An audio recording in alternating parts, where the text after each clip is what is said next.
Thank you, Secretary Kennedy. This is the most powerful executive order on pharmacy pricing and health care ever in the history of our nation. And it's only happening because we have a president with the fortitude, the guts to stand up to the withering criticism and lobbying that's going to occur as soon as folks hear about the executive order. So on behalf of the child in Philadelphia who's got an autoimmune disease with a $1,000 a month drug, or the older woman in Los Angeles who's on a blood thinner who can't afford her copay, I want to thank President Trump. God bless you for having the guts to take on this industry. Thank you, sir. Thank you very much. So let's talk about the details a little bit. And this is primarily about equalization, as President Trump said. It's about fairness. Think of NATO as a metaphor. When President Trump said, you've got to pay a little more so it makes sense for all of us, they came up. And the European countries contributed. The same thing we believe will happen in this situation. Most people who have thought about this process agree that it is patently unfair to tolerate the numbers that Secretary Kennedy and President Trump have reflected to you. On this chart to my left is a list of the 10 drugs that were negotiated in the IRA.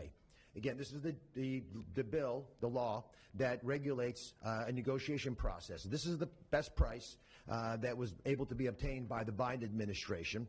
And if you look at these numbers, they actually reflect how much on top of the most favored nation price was being paid by the United States. So the closest to me, Bob, you can point to the Jardiance, the closest one, 289%, the one that's closest to you.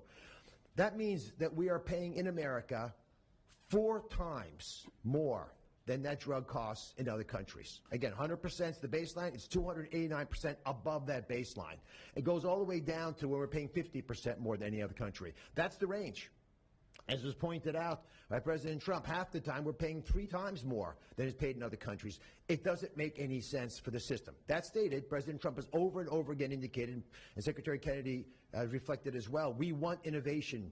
We want our technology partners doing the best they can to make the best solutions for drugs that cure as many people in America and around the world as possible. By getting our allies to pay a bit more, as they should be, and they should have for many years been doing, will course correct a problem that's gotten out of hand. And by doing that in a thoughtful, effective way, we're going to be able to get the pharmaceutical industry whole. Those jobs will still be here, will still be productive, will still be curing cancer and a slew of other ailments that plague humanity. America will still be the leader in this space, but we're paying the appropriate amount, the right-sized amount for those tasks. So over the next 30 days, the 4 of us up here, together with people standing in the back of this room who are doing a lot of the heavy lifting, are going to be approaching pharmaceutical companies to talk specifically about what we want the most favored nation price to be based on the best data we have.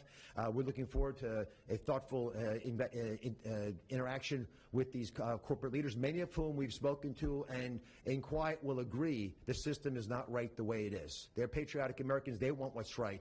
But the fact that in my lifetime, as Secretary Kennedy said, for the first time, we have a thoughtful and aggressive approach thanks to President Trump on taking on the special interests, should give all Americans confidence that this is an administration that stands for fairness, and it should chill the waters for those who believe they can push us away from our North Star, which is to take care of the American people.